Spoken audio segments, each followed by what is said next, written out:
So the squirrel glider is listed as a threatened species under the Biodiversity Conservation Act. It's at risk because of urbanisation largely. I'm leading the squirrel glider monitoring study. So we're looking at the occupancy of squirrel glider on the site and the occupancy of squirrel glider in adjoining patches in the local area, and then working out their movement between patches. Inhabits a lot of coastal areas where there's a lot of development and is susceptible to fragmentation. So when we build roads and remove patches of habitat, it creates gaps and they have troubles migrating and emigrating from different patches. They're some of the problems we're trying to solve. I collaborate with Peter and JP to study the movement of the squirrel gliders. So we're trying to estimate the functional connectivity between the different patches of forest, which is their habitat. We can do this by using GPS trackers, and that way we can uncover some super cool ecological information about them. So what tree do they use? Where do they sleep? Do they change trees every day? Do they sleep together? So all of this is going to help us. This is super important to know where to put the corridors, where to maintain and restore forests. The other aspect of the project is enhancing the site for habitat for squirrel glider, and there's two parts to that. One is providing more hollow resources for the gliders, and the other is planting winter flowering species.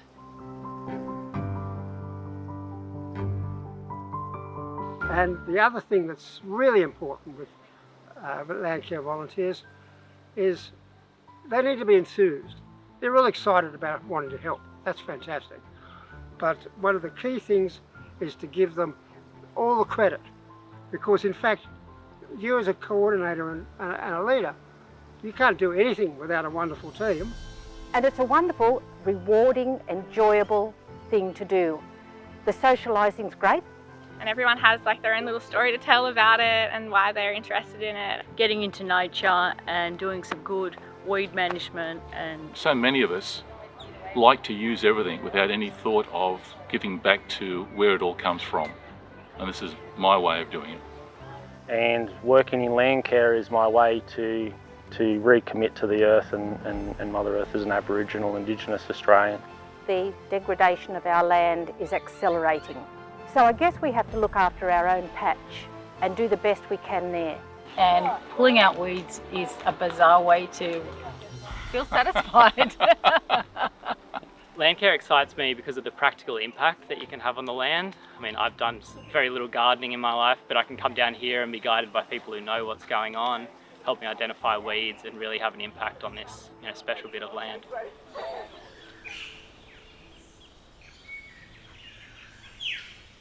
There's a number of reasons why I probably needed a more professional team in there. Is difficult access. It was quite dense bushland to start with, and on top of that, dense weed infestations as well. The other reason was that a professional team like ourselves, Tuladua, that are quite experienced with environmental restoration work and endangered communities and so forth, you need to be able to provide a team that's going to be able to get in and get the hard work done, but at the same time be able to recognise where you do need to be sensitive as well within these areas. So in amongst the dense bidu, there's a lot of natural regeneration happening, a lot of natural recruitment.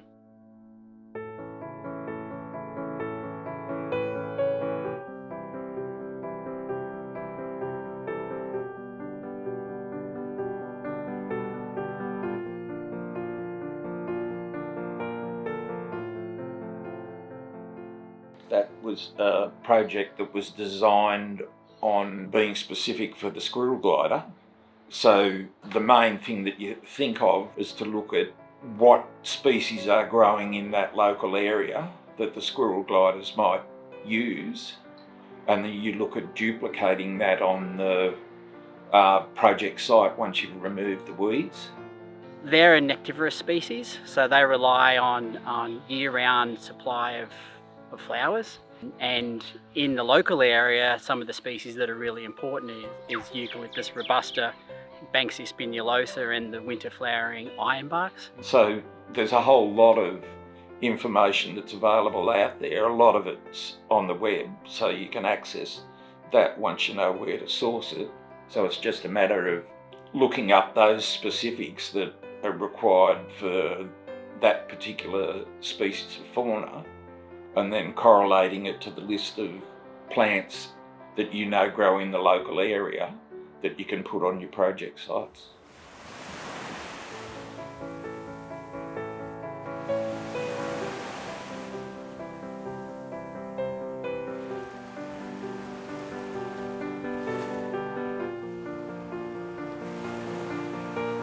We chose Banksia integrifolia as one of the main species because it's a good food for other squirrel gliders.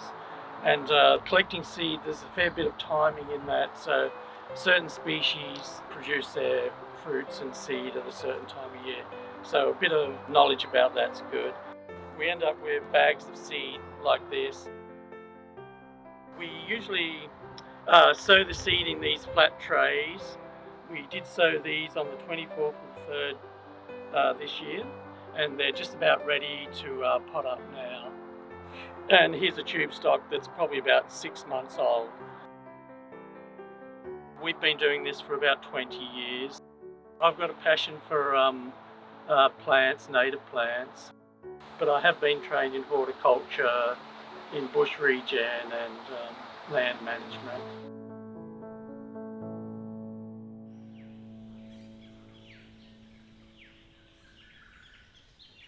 So once the tree has been selected, find a nice spot at the top. Hopefully the ladder can just sort of sit around the trunk. Once we've got it there, we're going up about 4 meters or so, sometimes 5. We'll climb up, we'll tie the ladder on. It's got to be solid at the top because we're leaning off the ladder when we're putting the box up. We'll pull the box up using a rope, and then we can just basically position the box, having it facing sort of towards the north, so that's where the least of the worst weather comes from. Screw it in, a couple of 75mm big hex screws going in there, and job done. But yeah, just taking lots and lots of care really.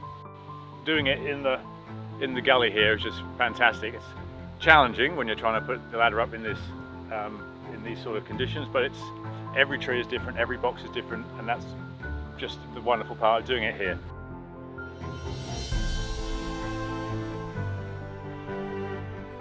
As part of this Squirrel Glider Project, the Lower Creek line, back in the days before white people turned up, was in fact all rainforest. So part of this project is we're going to put some of that rainforest back in the creek line, and that'll be really great because the Wobblebrook people who lived here for maybe 20,000 years probably looked after that rainforest because it had a lot of wonderful resources in it for them, and hopefully while our squirrel gliders won't be eating in the rainforest, other creatures will be.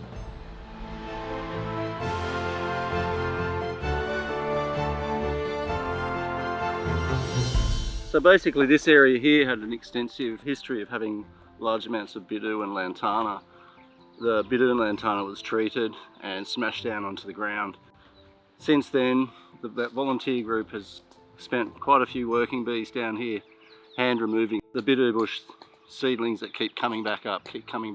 The nature of an area like this, when you do clear it, you also get a lot of annuals turning up. If they're not controlled, the biomass from those annuals prevents any natural regeneration occurring. Because it has been reduced back to soil, and we have a creek line here down in the hanging swamp area, we're covering it over now with jute to prevent any erosion from building up in the creek line, and also smothering that seed bank from the bitu and the annuals. Long term it can be planted out, but the main thing is just for weed suppression and erosion control.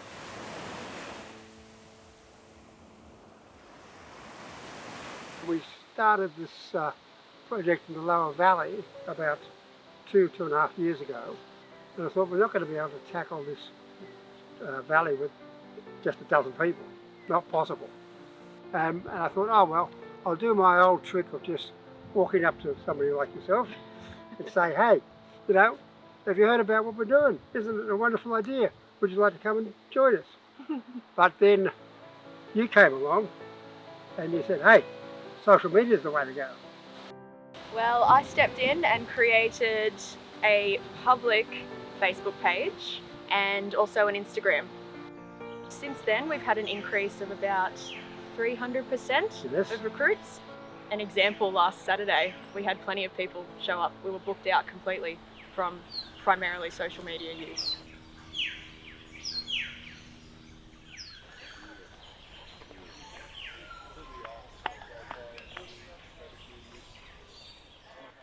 So as a child, I had positive experiences with nature and fell in love with our natural environments in Australia.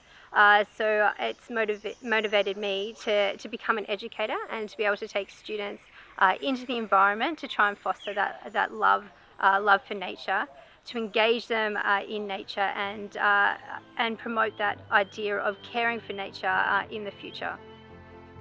Does it matter how old you are? No, definitely not. What's important for Landcare is that all people get involved, young and old. I think for young people it's such a great way to get out and get hands-on and have experiences that you might not otherwise have.